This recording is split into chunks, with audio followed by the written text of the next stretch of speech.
तो सबसे पहले व्लॉग में हमने आपको दर्शन कराए थे गर्जिया मंदिर के, जो कि पहाड़ के रास्ते में पड़ता है। और आज हम आपको ले आने वाले हैं गर्जिया के मुख्य मंदिर में, जो कि यहाँ से करीब 2 किलोमीटर के आसपास दूरी है। और हम बाय रोड जाएंगे यहाँ से अभी। तो स्टार्ट करते हैं आज का व्लॉग, बने रहिएगा लास्ट तक। शुरू करें? शुरू करो, चलो। जय माता दी। जय माता दी। यह है गर्जिया देवी मंदिर का मुख्य द्वार। यहाँ से केवल 500 मीटर की दूरी पर ही मंदिर स्थित है। मंदिर प्रांगण के आसपास बहुत सी दुकानें हैं जो कि आपको बाहर से ही दिख जाएंगी। और यहाँ इस तरफ को पार्किंग भी बनी हुई है। हम पहले बाइक पार्क करते हैं और फिर प्रसाद लेते हैं। आप आपका हेलमेट और बैग वगैरह जहाँ से प्रसाद लेंगे वहाँ भी सेफ्टी रख सकते हैं, ताकि दर्शन के दौरान आपको कोई दिक्कत ना हो। जैसा कि आज से नवरात्र शुरू हो रहे हैं हमारे इलाके में, इनफैक्ट पूरे उत्तराखंड में गर्जिया माता का बहुत नाम है। श्रद्धालु दूर दूर से माता के दर्शन के लिए आते हैं। लेकिन बहुत से लोग ऐसे भी हैं जो दूर होने की वजह से या फिर किसी परेशानी से या फिर व्यस्त होने के कारण यहाँ पे नहीं आ पाते। तो उनके लिए आज हम इस वीडियो के माध्यम से पूरा मंदिर और मंदिर के इतिहास के बारे में आपको कुछ बताना चाहेंगे। देवी देवताओं की नगरी कहे जाने वाले उत्तराखंड में ऐसे अनेक धार्मिक और पर्यटक स्थल हैं जिसके वजह से दूर दूर से लोग यहाँ पर घूमने के लिए आते हैं। आज के इस ब्लॉग में हम आपको गर्जिया देवी मंदिर के बारे में बताने जा रहे हैं, जिसकी पौराणिक कथाएं और रहस्य एकदम चौंकाने वाला है। गर्जिया देवी मंदिर या गिरिजा देवी मंदिर उत्तराखंड के सुंदरखाल में स्थित है, जो माता पार्वती के प्रमुख मंदिरों में से एक है। मंदिर श्रद्धा और विश्वास का अद्भुत उदाहरण है। मंदिर रामनगर से लगभग 15 किलोमीटर की दूरी पर स्थित है।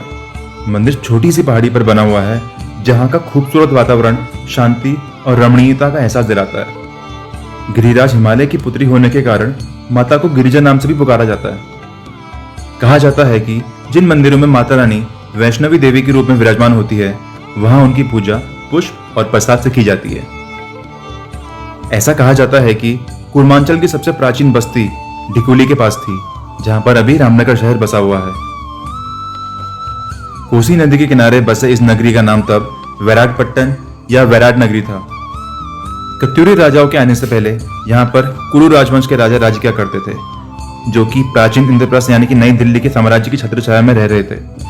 ढिकुली और गर्जिया क्षेत्र का लगभग 3000 वर्षों का अपना ही इतिहास रहा है। प्रख्यात कत्यूरी राजवंश, चंद्र राजवंश, गोरखा वंश और अंग्रेज शासकों ने यहाँ की पवित्र भूमि का सुख भोगा है। वर्ष 1940 से पहले मंदिर की स्थिति आज जैसी नहीं थी। तब गर्जिया देवी को उपटा देवी के नाम से जाना जाता था। बुजुर्ग लोग कहते हैं कि गर्जिया मंदिर जिस टीले में स्थित है, वो कोसी नदी की बाढ़ में कहीं ऊपरी क्षेत्र से माता की मूर्ति को भागकर आता हुआ देख भैरव देव ने उन्हें रोकने का निवेदन करते हुए कहा, थीरो बहना थीरो, जिसका मतलब है ठहरो बहना ठहरो, यहाँ पर मेरे साथ निवास करो। तभी से गर्जिया में देवी उपटा निवास कर रही हैं। एक समय ऐसा था जब पैदल तीर्थयात्री सुंदरखाल गांव से होकर बद्रीनाथ केदारनाथ की यात्रा करते थे, लेकिन यात्रियों में से किसी का भी ध्यान कभी 500 मीटर अंदर स्थित मंदिर की तरफ नहीं गया। लोग बताते हैं कि सबसे पहले वन कर्मियों की नजर नदी पार टीले पर रखी हुई मूर्तियों पर पड़ी, जिसके बाद आसपास के क्षेत्र में यह बात चर्चा की विषय बन गई। इस बात को जानने के बाद रानीखेत निवासी स्वर्गीय श्री रामचंद्र पांडे जी गर्जिया आए और माता की पूजा अर्चना कर उन्हें मंदिर के पहले पुजारी बनने का सौभाग्य प्राप्त हुआ। पंडित जी के निधन के बाद उनके पुत्र स्वर्गीय श्री पूर्णचंद पांडे जी ने मंदिर का कार्यभार संभाला और पिछले वर्ष उनके निधन के बाद से उनके बेटे और परिवार ही मंदिर का सारा कार्यभार संभाल रहे हैं। लोगों के अनुसार 1950 के आसपास श्री 108 महादेव गिरी जी नागा बाबा, जिन्हें अनेक सिद्धियां प्राप्त थी और जो पहुंचे हुए तांत्रिक भी थे, वो यहाँ पहुंचे और उनके शिष्य पाठक जी ने अपने गुरु के आदेश पर इस स्थान पर माता की उपासना करनी शुरू कर दी। नागा बाबा जी ने राजस्थान से भैरव, गणेश जी और 3 महादेवियों की मूर्तियों को लाकर यहाँ स्थापित किया। जब नागा बाबा मंत्रोच्चारण से मूर्ति स्थापित करवा रहे थे तो शेर टीले के पास आकर तेज आवाज में दहाड़ने लगा, अर्थात गर्जना करने लगा, जिसे संकेत मानकर देवी का नाम गर्जिया देवी रख दिया गया। इसके बाद प्राचीन टीले को काटकर सीढ़ियां बनाई गई और पत्थर डालकर पत्थरों का मार्ग बनाया गया। ऊपर मंदिर के स्थान पर भी पक्की कुटिया बनाई गई, मगर माता को यह स्वरूप स्वीकार नहीं हुआ।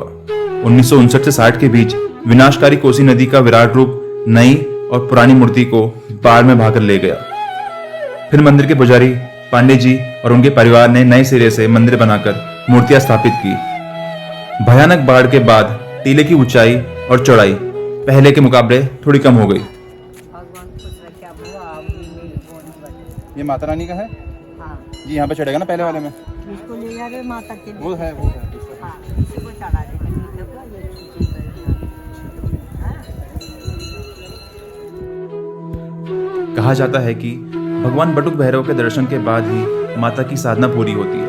भगवान भैरव को यहाँ पर विशेष रूप से तैयार की गई खिचड़ी का प्रसाद चढ़ाया जाता है। अगर आप कभी भी गर्जिया मंदिर दर्शन के लिए आ रहे हैं तो उसके पश्चात भैरव बाबा के दर्शन करना भी बहुत जरूरी होता है। महाभारत कालीन राजा विराट ने माँ गर्जिया देवी की उपासना की थी और साथ ही कौशिकी ऋषि ने भी माता गर्जिया देवी की उपासना की थी। इसलिए ये नदी पुराणों में कौशिकी नदी के नाम से प्रसिद्ध है और कौशिकी ऋषि के नाम पर ही इस नदी का नाम कौशिकी और कोशी नदी रखा गया। पहले कभी यहाँ पे दुकानें नहीं हुआ करती थी, बट अभी इधर भी दुकान लग गई है।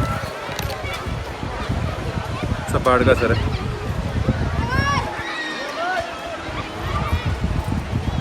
बाढ़ आई थी, नीचे तक टूटा था, बट मंदिर में कुछ नहीं हुआ था। मंदिर वैसे का वैसे ही है पूरा।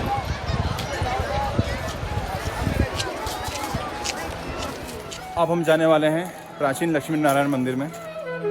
गर्जिया देवी मंदिर से जुड़े इस बात को बहुत कम लोग जानते हैं कि इस मंदिर में एक लक्ष्मी नारायण की मूर्ति भी है जिसे 10वीं सदी का माना जाता है। इसके पीछे एक रोचक कहानी जुड़ी हुई है। एक बार स्वर्गीय श्री पूर्णचंद पांडे जी को सपने में माता रानी ने दर्शन दिए। ये बात सन 1967 की है।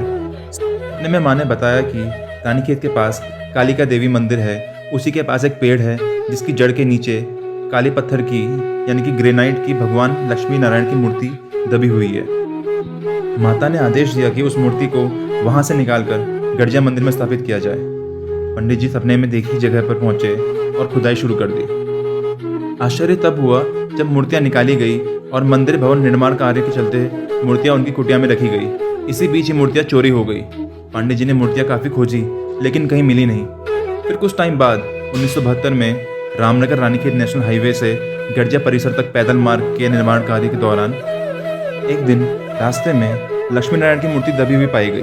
पुरातत्व विभाग ने इस बार खोजकर मूर्ति का पंजीकरण किया और गर्जिया देवी के पास ही एक भव्य मंदिर का निर्माण किया और उसमें मूर्तियां स्थापित करा दी गई। पुरातत्व विभाग के अनुसार यह मूर्तियां 800 से 900 साल पुरानी हैं। बरसात में जब नदी का पानी ज़्यादा होता है तो इसी मंदिर में हाथ जोड़कर लोग पूजा अर्चना कर लेते हैं।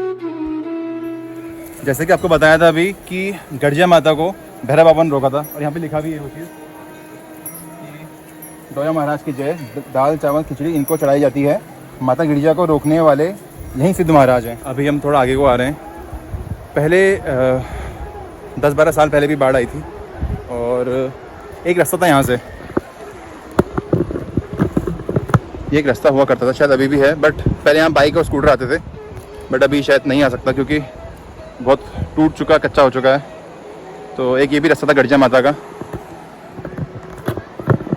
पहले क्या होता था कि जैसे यहाँ पे पानी ज़्यादा है और ये पुल नहीं था तो आधे लोग यहाँ से आया करते थे, ये शॉर्टकट होता था लोगों के लिए।